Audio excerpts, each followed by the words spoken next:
Hello, gorgeous people, and welcome to another bedroom guru with me, Nicky Allen, who's still feeling crap. I'm feeling crap still. Immune system's gone down. I've got cold sores. Oh, it's not even worth me going on about it. So, yes, I am still suffering a bit and not being able to do everything I want to do, but I can still talk for half an hour. Go, Nicky. Go, Nicky. But yeah, I slept for all day and all night again. Weird, isn't it? I wonder if anybody else, are you getting all of this? Is it the weather? Is it the planetary energy? I've never felt this grotty for this long. So people with ME, CFS, fibro, let me know. It's ridiculous. My brother's feeling it as well because he's got the same as me. And it's like, really? Like inside I feel amazing, but my body's like, no, it's not happening. I've got like cold sores and it's just really bad. Don't know what's going on. I haven't been this bad for a long time. But thank God, you know, the weather's total pants and it's not as if I can go anywhere or miss out on anything. So it's fine. I'm box setting it, baby. I'm currently watching, because some of you have emailed me, right, and said, oh my God, I love your recommendations. The Boys on Prime Video. Oh my God, it is so good. I'm a massive Marvel fan, right? It's not Marvel, but it's Eric Kripp who does Supernatural. It's going to be amazing, isn't it? And it's about, it really, if there were superheroes in the world, right, this is exactly what would happen. Humankind is so greedy and selfish and, you know, trying to jump on every opportunity they can. Not all of us, you know, as a general thing. If there were superheroes, I bet you any money that's exactly what would happen. And I love it. I think it's brilliant. So that's keeping me happy at the moment when I can't do anything else. And puzzles, jigsaw puzzles. I sound like an 80-year-old, don't I? But do you know what? Just before this, right, I thought just going to rest my head. And I did a jigsaw puzzle app, right? And I did a jigsaw puzzle. I had angel music on. No, I had Duta on. Bloody amazing music. I made a mistake once though, because I had it on in the background and I wasn't even thinking, and I wasn't allowed to put my video on. Copyright. And I had my essential oils burning. And it was just lovely, just resting my mind, doing a jigsaw puzzle, and all I could think of is what went where. And it's a perfect way of, again, being in that meditative state. Anyway, I've not even started on the subject I was going to start on, because I just talk for England and Ireland and Scotland and Wales and the US and Canada and Europe and everybody else. I'm answering a question from Ben from Ontario. Hey Ben, thanks for writing in. And weirdly enough, this happened night before last as well. He asked, what are auras and are they real? Okay. Now, of course they're real. Same as bloody unicorns and everything else. Obviously, you know, it's the same as everything else. Scientifically, they said, oh, there's no aura, like there's no spirit, there's no heaven. But yes, you can see it, and I'll show you how. Now it's really weird. As I say, 2 nights ago, I had the Tesco man come in, and God bless him, he absolutely had a passion. Don't even ask me why he started talking. He mostly thought I was like all lonely in my house. He started talking about his passion, which is Dungeons and Dragons. I think it was because I said, oh my God, you know, I can't get out and scuba dive and go on holiday and, you know, go out on my walks when I can get out. And he said, oh, I know, I really miss playing. And that's how it happened, right? And he was in the hall. And as I was watching him talk about Dungeons and Dragons, I saw the glow of his aura get bigger and bigger and bigger. Because he was talking about his passion. He was talking about something he absolutely loved. And I could see it and I was like, wow. And then his huge bit came out, which was obviously the right-hand side of his brain, which is the creative side. And I could see it getting bigger and bigger. And I thought, oh my God, that's incredible. It was so clear. So what is an aura? An aura basically is our life force, if you like. Some people say it's an extension of the electromagnetic field. But I like to see it as just an extension of our soul energy, basically, because I've done many experiments in workshops where I've changed someone's emotional state and it's changed the colour of their aura. You normally see it as a glowing type of, what can you call it? A glowing type of lining around a person's body, but you can also see it around animals, and you can also see it around plants. Any life force creates this energy, and you know, I'm looking at my plants now, and I can see straight away. I've been seeing aura since I was a kid anyway. but I can see the white light surrounding each leaf. So it's, as I say, it's an extension of our soul body. It's our energy. Now what happens is that in the aura, normally you'll see it as a white glow around people. Okay, you might even be able to see, I've got yellow there at the moment, gold colour here. So that's all to do with self-worth, self-confidence, and how I'm feeling about myself, which is spot on at the moment. Give myself an aura reading, guys. I know I'm so good. I know, oh my God, I could just touch myself. Right, so it's really, really yellow, which is right, because at the moment I just can't seem to get myself out of this bloody energy lapse. My immune system's gone to pot, and I'm absolutely exhausted every day. I've got, you know, I'm trying to do my work. I've still got 2 readings I'm supposed to do on a gift voucher, and I haven't got the energy to do it. And so, you know, it does get you a bit, oh my God, what is it all about, and blah, blah, blah, blah. And so that is mostly why I'm getting that yellow at the moment, because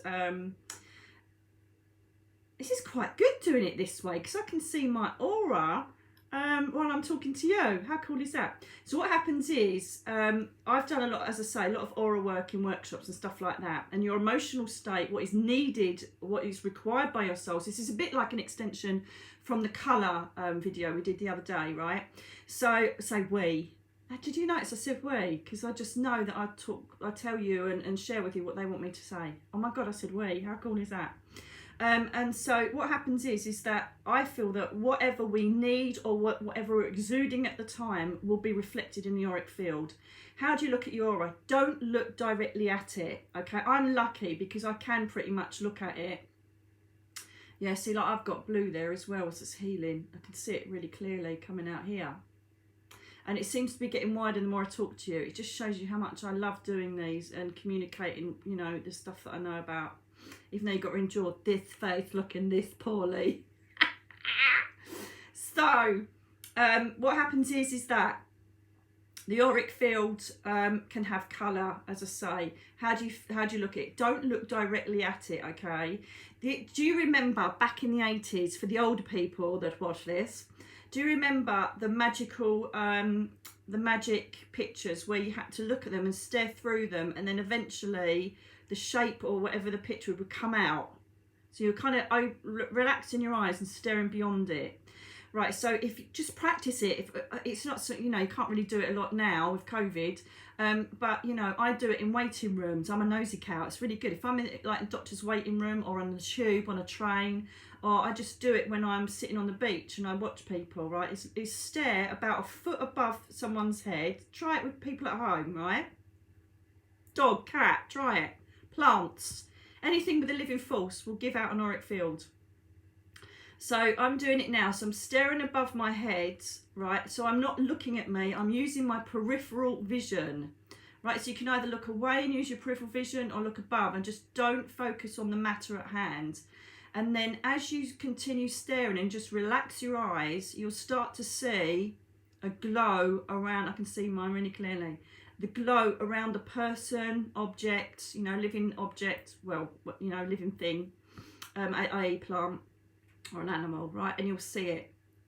The more that you, and just stare, don't blink, don't look down at it, just see it in that, you know, in your, I think it's peripheral vision, even if you, it's not just side, is it? I don't know.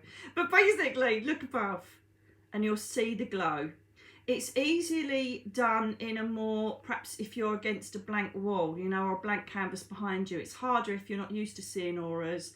Look, I've got, you know, my dragonfly tree one side, and then I've got my picture there, so it's harder. But you might even be able to do it now by looking at me, just staring above it. I don't know if it works very well on camera. That's an interesting thing, actually. I don't know if it does work on camera. But some people have said they've noticed my aura on here, so perhaps, yeah, it can be seen on this, on digital. And just look above it. Now, the more you start to look at that auric field, then you may start to notice colour. Now, my personal view is, some of you may have heard of aura photography. See, the thing is, I went to a psychic fair once round here when they used to do quests, which was brilliant. It was a brilliant psychic fair at the racecourse here in Newton Abbot. And and there was this aura photography, and I was watching, and they were running the colour program off a Microsoft program on the computer. I was like, And not only that, what I don't understand is, because I've done it, is that your auric field can change surely within a second on how you're feeling. So just say if you're walking along, everything's nice, and then a bird poos on your head, you're like, oh, for God's sake, your auric field will surely change with the bird poo on your head. It's the first thing I could think of. Sorry, guys. Right, and so I don't know. I don't know, and they're quite expensive. It's up to you. You know, I might have some aura photographers here that will tell me likewise. But that personally, I just think I'd rather read it for myself, to be honest with you, and you know, teach myself to look. So do it in a mirror. You know, sit in a mirror and look and stare above your head, not at you. A bit like scrying, you know, and see what happens. Now, colour again is a very interesting subject when you're trying to, you know, do a divination on colour. See, there's a list that some people do of auras that are a bit different from your chakra colours. Do you remember we did the chakra colours, right, and what they represent? I stick with those, to be honest with you. Whereas there is another defining line. I'm not going to go into it here, but there's another way of reading auras. This colour means that, this colour means that. To be honest with you, I've also learned as well not to be textbook on colour, because I used to work or teach beautiful girl, Sandra, and she used to get really annoyed with herself because all she could see was colour. And I'm like, my God, that's amazing. Good. Oh, I can see his colour. And she used to interpret different colours, but when she said to the person, oh, I can see green, this means that, they go, oh my God, yeah. Do you know what I mean? So her interpretation of colour, even though it was different from the textbook colours that you're supposed to have with your chakra colours and all the rest of it, still made sense. So if you see someone with red around them, see what that makes you think. To me, that's base chakra, needing to get practical stuff. There's stress going on around life, you know, life stuff. So just play with it. The other thing you can also do is, with auras, is, and I remember as a kid, I wondered how, if anybody was near me or touched my things or was near my energy, I could feel it and they hadn't even touched me. Even if I closed my eyes, it's because they were coming into my auric field and I could feel it, and I used to buzz or feel where they were, you know, near. And so I remember looking at my fingers. I'm just going to do it now. So have your hands like down here. Sorry about the nails, guys. Such a wreck, and we all are. None of us are getting our hair done. None of us are getting our nails done. Right, so get your hands, right, and just like have them so that, and try and get a blank background, okay, because it'll be easier for you. And again, stare past your fingers. Just stare past them. Don't look at them, okay, just stare past them. There it is. And you will find that there is a white energy. So it looks a bit like electricity. It's a white energy, it's all gloopy, and you'll find that if you connect your fingers together after you've focused on that white energy, you'll be able to play with your aura. There it is. So I sometimes sit here and stretch it out like chewing gum. Push together. See, my throat's going already. I don't know why I'm so weak, it's ridiculous. So you'll see, you'll be able to play with your auric field.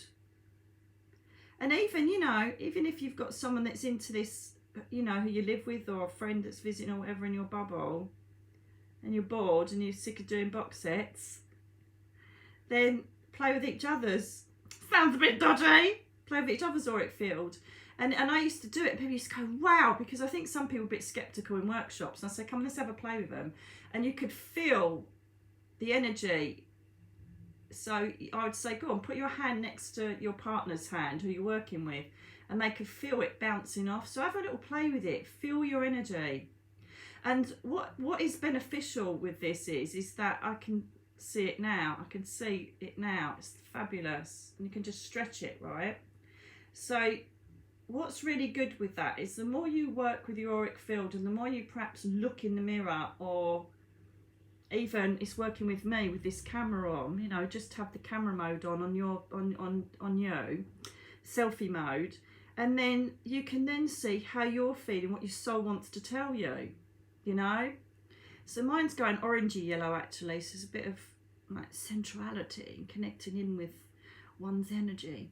And you'll start seeing it. Let me know how you get on, because it really is quite a powerful thing to see. Because when, you know, people say, I can't see it, just relax into it. Stare past whatever you're concentrating on and wait for the glow to form, right? And then the more you do it and the more you work it, and as I say, try it on other people as well. The more you work it, you'll start seeing colour. And that colour can tell you a lot about what's going on with you. It's really cool. Because I haven't done that for ages actually, looked at my auric field. And that's what's going on at the moment, and it reflects exactly how I'm feeling at the moment. So, yeah, give it a go, guys. Let me know how you get on and what colours you come up with. And as I say, you know, remember the colours, or re-watch the video on colours so you know what you're looking at. Or just go by your own perception or feeling on what the colours mean to you. You may get, you know, bits come out like this in the auric field, and so it's saying about your creative side. You may get it, you know, particularly come out another side, which is you're over-analysing and you're overthinking things and you're being too logical. So have a look at the shape of it as well, the shape and colour of what you're seeing. Gold and silver, if you get gold and silver in your auric field, then that is angelic energy going on there. Okay, that's the only difference from the other colours. And you might get a mixture of colours. It might be a magenta to indigo, you know, which is third eye, mixing in, perhaps you've got a bit of red or a bit of purple, whatever's going on. Just have a play with it. You know, whatever else have you got to do in lockdown? Come on, darlings. But just have a go, see how you get on and let me know. And, you know, if you have got someone there for a laugh that you want to try it, just get them to, you close your eyes and just get them to push, and you'll say stop, and you'll be able to feel where your auric field begins as well. You'll feel it, you'll feel them come in, and you'll know, you'll feel it, you'll feel them push it, and you know that they're there. You know, it's the same as when someone comes up behind you and you look behind you and you know they're there. You can't hear them, can't see them. It's because, obviously, you know, your auric field is getting pinged. And it's the same with spirit people. You know, when you just think, my God, I'm sure I felt something then, or saw something. They're basically, their electromagnetic field manifestation is starting to merge with yours. You know, and it can feel like shivers, cold spells, breezes, or you can feel, whoa, goosey bumpy because they're coming near you, or even like it's cobwebby. Feels like it's cobwebs, and you're like, whoa. Or itchy, like I get my itchy nose and my itchy third crown chakra. Itchy crown chakra, oh my God. Anyway, just have a little go with it. I hope that answers your question, Ben, on auras. The best way to do is to just do it and enjoy it and have a play with it. You know, stare at your cat. Your cat will be looking at you like, oh my God, you're so weird. What are you doing? It's staring above me. What's going on? You'll freak the cat out. But it's really interesting to do. And when we're like back to seeing lots of people, waiting room is bloody top notch, because you can have a right old nose and know exactly what's going on with people. Just stare above their head and you're not looking at them, so that's cool. So they won't realise you're looking at them, and you can see all their little halos going on, and you're like, yeah, I know where you're at, sunshine. And you know, just a quick addition, there was once that I looked at an auric field and it was black. Never seen that before. It was black and grey, and that was not great. And it turned out he was pretty much not very nice person, very dishonest. And so, yeah, you can tell people if they've got good intentions or not. It'd be great for business, wouldn't it? If you like taking people on and that, look at their aura. Anyway, give it a play. Let me know how you get on, and I shall speak to you very soon. I'm going to go and have another rest again. Bored. Keep positive. Take care. I love you all. Welcome to the new subscribers, by the way. Oh my God, just going up and up. Thank you so much. It's so important to me. I like to get as many people in this beautiful community as possible. And do you know what else I'm noticing is people are talking to each other now and offering support and asking for support. And I think that's fantastic. That's what it's all about, isn't it? Oh my God, that's what it's all about. Anyway, sorry if I had to look at this ill face again. And I shall speak to you very soon. Mwah. Love you all. Bye now.